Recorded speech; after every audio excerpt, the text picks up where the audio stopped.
Hello students, welcome to my YouTube channel study junction. आज की class जो है वो बहुत ज़्यादा इंपॉर्टेंट होने वाली है। ये जो चैप्टर है सिक्स्थ क्लास की ज्योग्राफी की बुक का चैप्टर 1 है, जिसका नाम है the earth in the solar system. यानी कि जो हमारी पृथ्वी है अर्थ, हम सभी जानते हैं कि जिस पृथ्वी पे हम रह रहे हैं, जिस अर्थ पे हम रह रहे हैं, वो एक सोलर सिस्टम का पार्ट है। लेकिन बेसिकली सोलर सिस्टम क्या होता है वो हम आज के चैप्टर में पढ़ेंगे। सो अकॉर्डिंग टू मी ये चैप्टर बहुत ही ज़्यादा इम्पोर्टेंट भी है और बहुत ही ज़्यादा इंटरेस्टिंग भी है। आप इस चैप्टर को जब पढ़ेंगे तो आपको इसमें ये आपके लिए इंटरेस्टिंग होता चला जाएगा। आप इसमें मून के बारे में पढ़ेंगे, स्टार्स के बारे में पढ़ेंगे। सो नई नई चीज़ें आपको यहाँ पे देखने को मिलेंगी, समझने को मिलेंगी। आप लोगों से मेरी रिक्वेस्ट है कि आप लोग मेरे साथ वीडियो के एंड तक बने रहें, ताकि आपको लाइन टू लाइन जो मैं एक्सप्लेनेशन देने वाला हूँ, जो भी एक्सप्लेनेशन मैं करने वाला हूँ आप लोगों के लिए, वो आपको अच्छे से समझ में आ जाए। चलिए देखते हैं कि इस चैप्टर में आज हम क्या नया सीखने वाले हैं। स्टार्ट करते हैं। How wonderful it is to watch the sky after sunset. One would first notice one or two bright dots shining in the sky.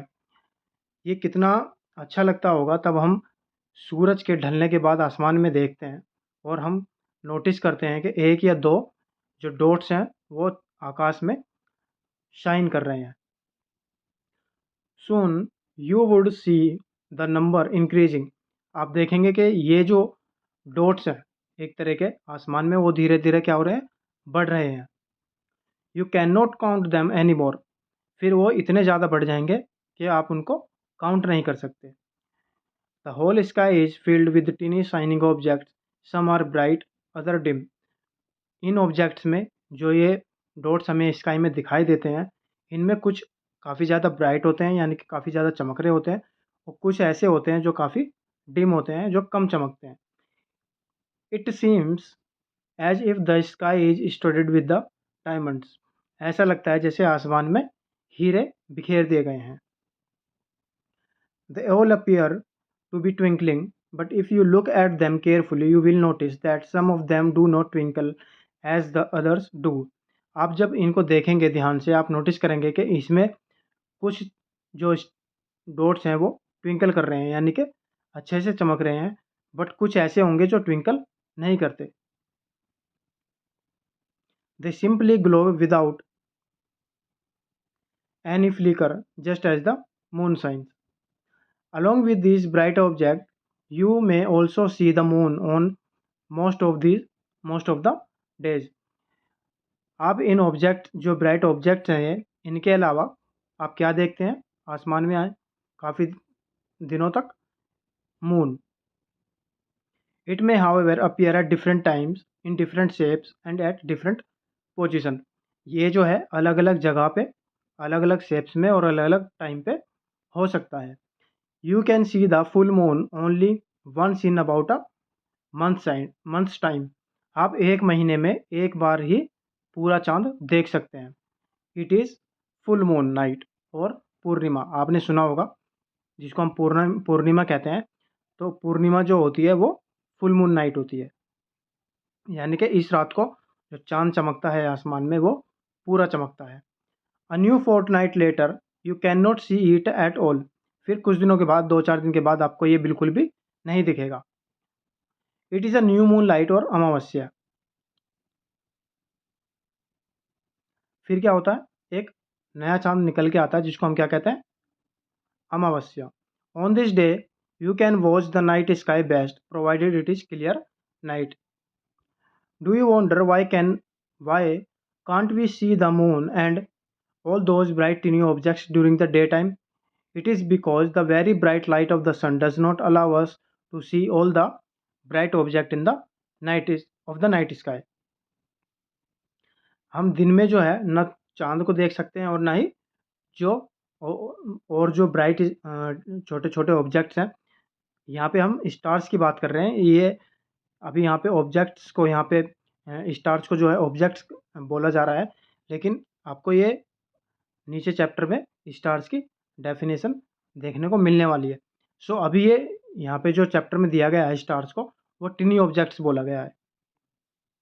तो यहाँ पे आप इसको स्टार्स के रूप में समझें कि हमें जो तारे हैं वो दिन में दिखाई नहीं देते हैं, वो इसलिए क्योंकि जो सन की लाइट होती है वो बहुत ज़्यादा ब्राइट होती है, और इस वजह से हम जैसे रात में चाँद देख सकते हैं या तारे देख सकते हैं, उस तरीके से दिन में चाँद और तारे नज़र नहीं आते, लेकिन वो असल में होते हैं।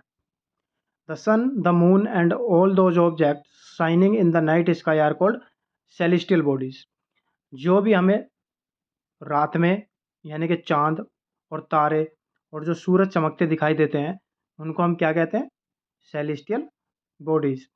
सम celestial bodies are very big and hot.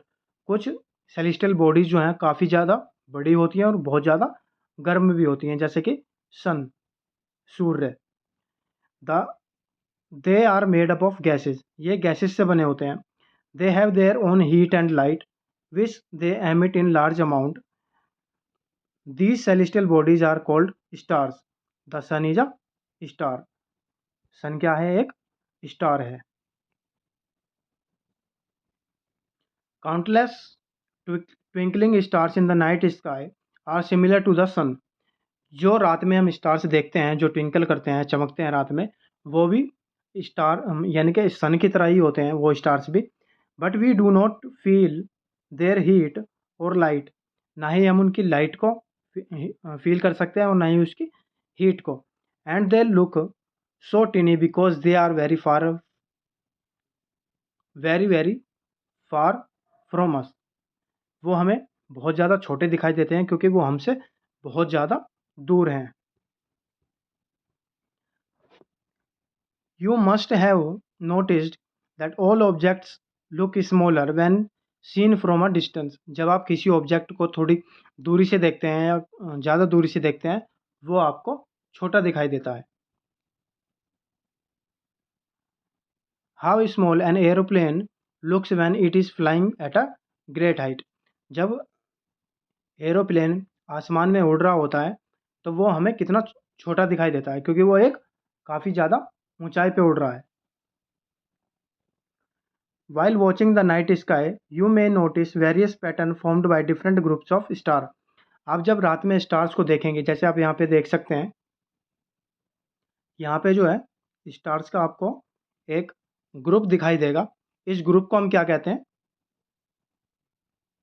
These are called constellations. Ursa major और big bear is one such constellation. Big bear जो है एक इस तरह का कॉन्स्टलेशन है, यानी कि एक स्टार्स का ग्रुप है। One of the most easily recognizable constellation is the small bear और सप्तऋषि। एक तो बिग बियर हो गया जिसको अर्थ मेजर कहते हैं, और दूसरा कौन सा है जो कि स्मॉल बियर है, उसको हम क्या कहते हैं? Saptarishi. Sapt means 7 and rishi means sages. ऋषि तो आप सब कुछ जानते ही हैं, सब लोग। It is a group of 7 star. सप्त यानी कि 7, और ये जो है 7 स्टार का एक ग्रुप होता है। That forms a part of the large earth major constellation, जो कि अर्थ मेजर के जो एक लार्ज है यानी कि जो बिग बियर है कॉन्स्टलेशन, उसका ये उसकी एक फॉर्म है।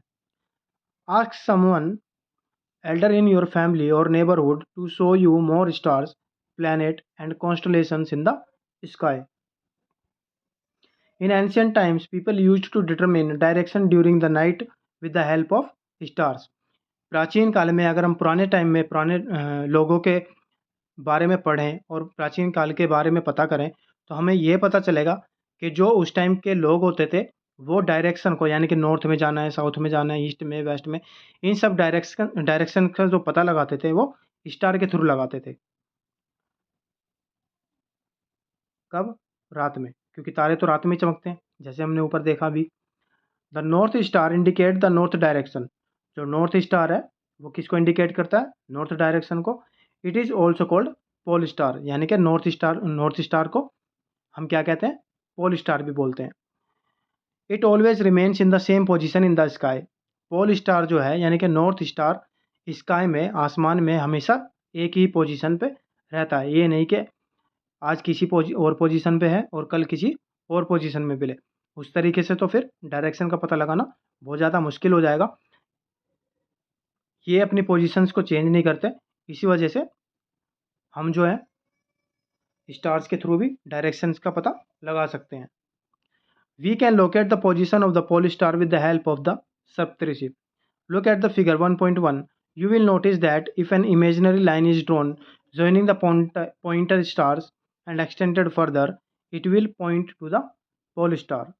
जैसे आप यहाँ पे देखें, ये आपको अगर इस लाइन को ज्वाइन कर दिया जाए, जो कि आपको यहाँ पे दिखा रहा है, तो ये आपको नॉर्थ स्टार यहाँ पे दिखाई देगा।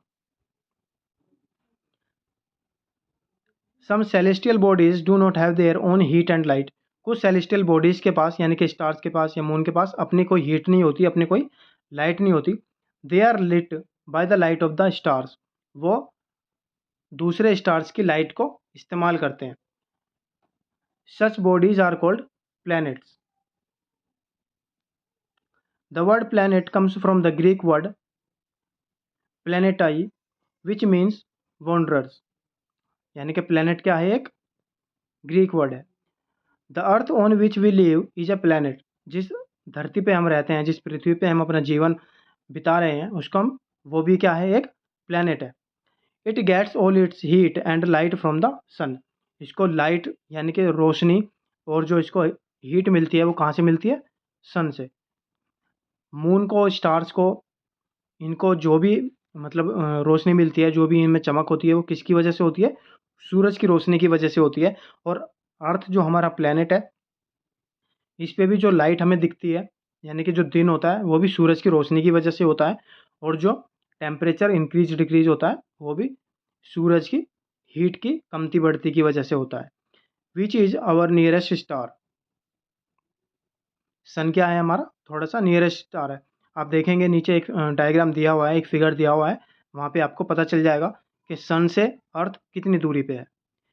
If we look at the earth from the great distance से the moon, it will appear to be shining just like the moon. अगर हम इसको चांद से देखें, यानी कि पृथ्वी को अगर हम चांद से देखें, तो वो भी एक चांद की तरह चमकती हुई दिखाई देगी। The moon that we see in the sky is a satellite. जो हम आसमान में चांद देखते हैं वो क्या है, एक सैटेलाइट है। It is a companion of our earth and moves around it. ये हमारे अर्थ का एक कंपेनियन है और उसके आसपास घूमता है। Like our earth, there are 8 our planets that get heat and light from the sun. Some of them have their moons too. ऐसे ही और अदर अर्थ की तरह ही 8 प्लैनेट्स हैं जिनके पास अपनी, यानी कि उनके पास भी अपनी कोई हीट या लाइट नहीं है। वो भी हीट वगैरह कहाँ से लेते हैं, सन से। और उनके भी अपने कुछ अलग मून से हैं। सोलर सिस्टम, जो कि हमने चैप्टर का नाम देखा, जैसे चैप्टर का नाम है the earth in the solar system. So यहाँ पे हम सोलर सिस्टम के बारे में पढ़ने वाले हैं। The sun, 9 planets, satellites and some other celestial bodies known as asteroids and meteoroids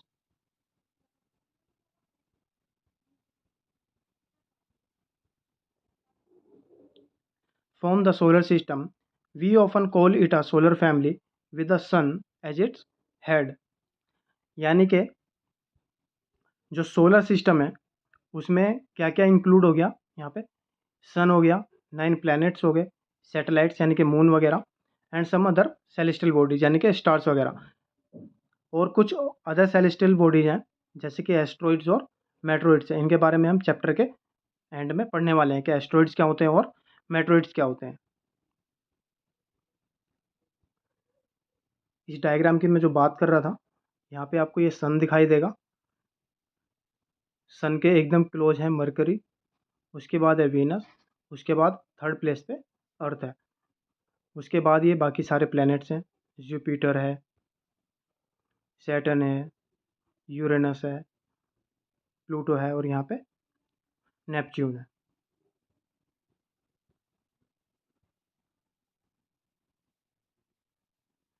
So we often call it a solar family with the sun as its head।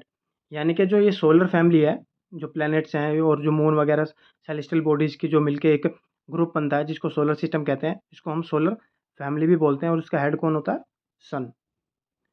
The sun, the sun is in the centre of the solar system. Sun कहाँ पे है? Solar system के बिल्कुल centre में। It is huge and made up of extremely hot gases. It provides the pulling force that binds the solar system. ये solar system को एक तरीके से बाइंड करके रखता है। The sun the ultimate source of heat and light for the solar system.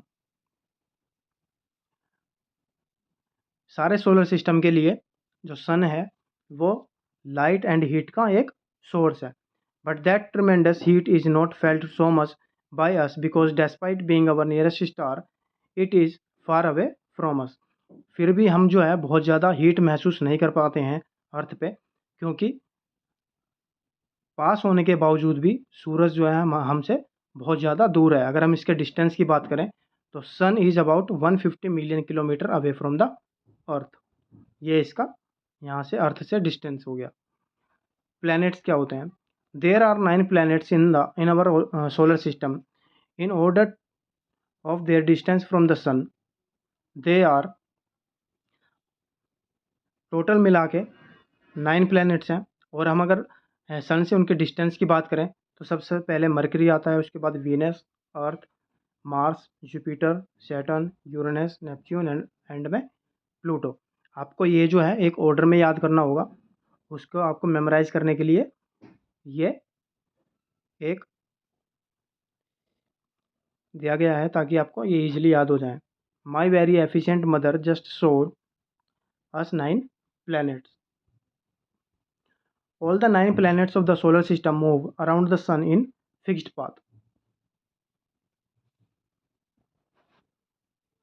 जितने भी 9 planets हैं सोलर सिस्टम में, वो सन के अराउंड में एक फिक्स्ड पाथ में मूव करते हैं। These planets are elongated, they are called orbits.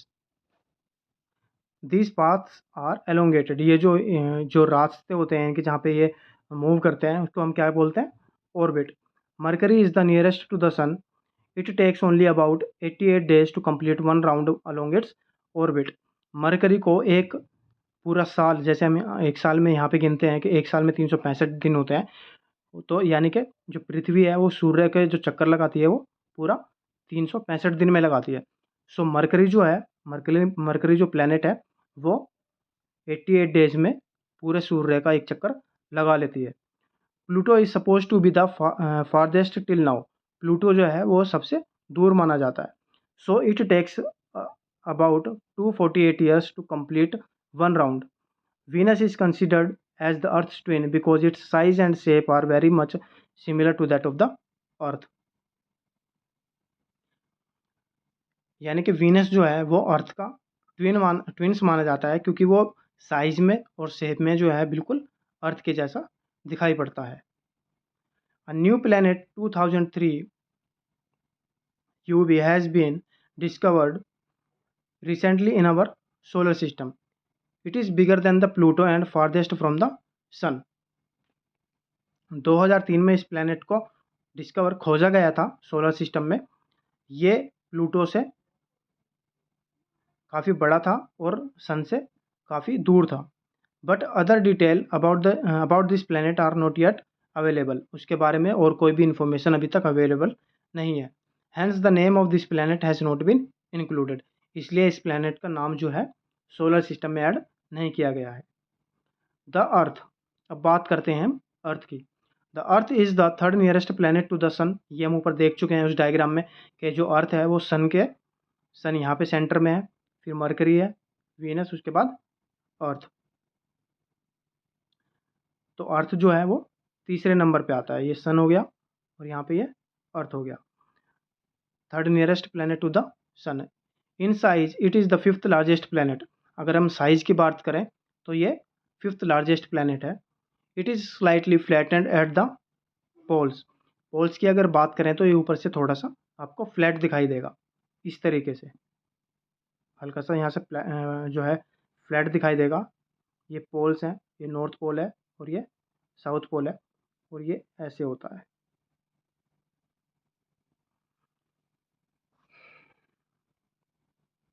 That is why its shapes is described as geoid. Geoid means an earth-like shape. Condition favourable to support life are probably found only on the earth. जो ज़िंदगी जीने के लिए चीज़ें favourable होती हैं, यानी कि जो चीज़ें चाहिए होती हैं, वो सिर्फ हमें अर्थ पर ही मिलती हैं। The earth is neither too hot not too cold, ना ही ये बहुत ज़्यादा गर्म है और ना ही बहुत ज़्यादा ठंडा है। It has water and air which are very essential for our survival. हवा और पानी हमारे लिए बहुत ज़्यादा ज़रूरी है, और ये सिर्फ हमें कहाँ मिलता है? अर्थ के ऊपर। The air has life supporting gases like oxygen. Because of this reason the earth is unique planet in the solar system. इसी वजह से, यानी कि ऑक्सीजन वगैरह भी जो है सिर्फ अर्थ पे अवेलेबल है। इसी वजह से जो है अर्थ को एक यूनिक प्लैनेट सोलर सिस्टम का माना जाता है। From the outer space the earth appear blue because it's 2/3 surface is covered by water. Outer space से अगर हम अर्थ को देखते हैं तो वो एक ब्लू कलर में दिखाई देता है, क्योंकि इसका जो 2/3 हिस्सा है, यानी कि 2/3 हिस्सा जो है पृथ्वी का, वो पानी से कवर्ड है। It is therefore called a blue planet, इसलिए हम इसको ब्लू प्लैनेट भी कहते हैं। The moon. Our earth has only one satellite. हमारे अर्थ के पास सिर्फ एक ही सैटेलाइट है, जिसको हम मून कहते हैं। Its diameter is only 1/4 that of the earth. It appear so big because it is nearer to the planet than other celestial bodies.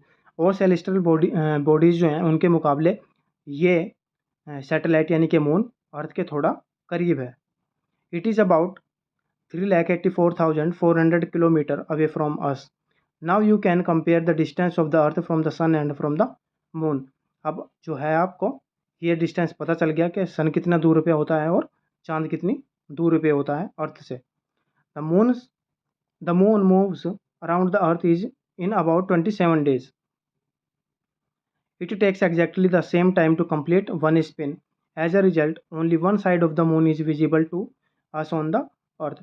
यानी कि हम अर्थ से जो है मून की सिर्फ एक ही साइड को देख पाते हैं, और ये 27 दिन में जो है पृथ्वी का चक्कर लगाता है।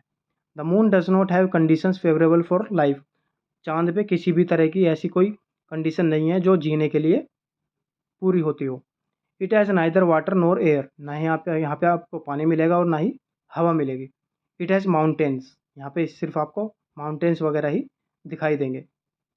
Planes and depressions on its surface. These cast shadows on the moon's surface. Look at the full moon and observe these shadows. Now asteroids, जो कि हमने ऊपर देखे थे। Apart from the stars, planets and satellite, there are numerous tiny bodies. अगर हम बात करें प्लैनेट से, स्टार से हट के, तो कुछ अलग बॉडीज होती हैं जो कि सन के आसपास चक्कर लगाती हैं। इनको हम क्या कहते हैं? Asteroids. They are found between the orbit of Mars and Jupiter. Mars और जुपिटर के ऑर्बिट के बीच में ये हमको मिलती हैं। The largest of asteroids is Ceres. जो सबसे बड़ा एस्ट्रॉइड है उसको क्या बोलते हैं? Ceres. Scientist are of the view that asteroids are part of the planet which exploded many years back. Scientist को ऐसा लगता है कि जो एस्ट्रॉइड्स हैं वो प्लैनेट्स का पार्ट हैं जो कि काफ़ी पहले एक्सप्लोड हो चुके थे। Now meteoroids. The small pieces of rocks which moves around the sun are called meteoroids. पत्थर के छोटे छोटे पीसीज होते हैं जो कि सन के आसपास चक्कर लगाते हैं, उनको हम मेट्रोइड्स कहते हैं। Sometimes these meteoroids come near the earth and tend to drop upon it. कभी कभी जो है ये मेट्रोइड्स अर्थ के काफ़ी नज़दीक आ जाते हैं और उसके ऊपर गिरने लगते हैं। During this process due to friction, टकराव की वजह से, with the air they get heated up and burn. हवा के टकराव की वजह से ये हीट हो जाते हैं और उसके बाद जल जाते हैं। It causes a flash of light. ये क्या करते हैं? एक फ्लैश को उत्पन्न करते हैं। Sometimes a meteor without being completely burn falls on the earth and creates a hollow. कभी कभी ऐसा होता है कि मेट्रोइड्स पूरा जल नहीं पाता और वो अर्थ पे गिर जाता है, जिसकी वजह से एक होलो अर्थ पे बन जाता है। Do you see the whitish broadband like a white glowing path across the sky on a clear starry night? It is cluster of million stars. आपने देखा होगा कि एक वाइट कलर का ब्रॉडबैंड होता है लाइक अ ग्लोइंग पाथ, एक चमकता हुआ रास्ते की तरह आपको दिखाई देगा नाइट में। It is a cluster of millions of star, ये क्या होता है, एक मिलियंस ऑफ स्टार का एक क्लस्टर होता है, यानी कि उनका एक गुच्छा होता है, एक ग्रुप होता है। This band is a Milky Way galaxy, इसको क्या कहते हैं हम, Milky Way galaxy. Our solar system is part of this galaxy, हमारा जो सोलर सिस्टम है वो किसका पार्ट है, इस गैलेक्सी का। In ancient India it was imagined to be a river of light flowing in the sky, thus it was named Akashganga. प्राचीन काल में ऐसा माना जाता था कि आसमान में जो है ये एक नदी बह रही है, किसकी, रोशनी की एक नदी बह रही है, इसलिए इसको क्या नाम दिया गया, आकाशगंगा। A galaxy is huge system of billions of star and clouds of dust and gases, these are millions of such galaxies that make the universe. इस तरह की बहुत सारी गैलेक्सीज हैं जो मिलके एक यूनिवर्स बनाती हैं। It is difficult to imagine how big the universe is, ये बता पाना बहुत ही ज़्यादा मुश्किल है कि यूनिवर्स कितना बड़ा होता है। Scientist are still trying to find out more and more about it, we are not certain about its size and but we know that all of us, you I, belong to this universe, हम सब लोग जो हैं इस universe से belong करते हैं। सो ये सब कुछ इस चैप्टर में आज था, जो कि आई गेस कि आपको अच्छे से समझ में आया होगा, जितने भी मैंने एक्सप्लेनेशन इस चैप्टर की दी है। अगर फिर भी आपको इस चैप्टर से रिलेटेड कोई कन्फ्यूजन होती है, कोई डाउट होता है, तो आप मुझसे कमेंट बॉक्स में पूछ सकते हैं। इसके क्वेश्चन आंसर से रिलेटेड और जो बाकी की एक्सरसाइज है इससे रिलेटेड, इसके आंसर्स को मैं एक अलग वीडियो में बना के अपलोड करूँगा। सो आप लोगों से मेरी रिक्वेस्ट है कि आप लोग कुछ टाइम के बाद उस वीडियो को देखें और इनके आंसर्स को नोट डाउन करने की ट्राई करें। सो आज की क्लास को यहीं ओवर करते हैं। Thank you so much for joining the class. Video को एंड करने से पहले मेरी आप लोगों से रिक्वेस्ट है कि आप लोग मेरे चैनल को सब्सक्राइब करें, वीडियो को लाइक करें और वीडियो को ज़्यादा से ज़्यादा शेयर करें। Thank you so much.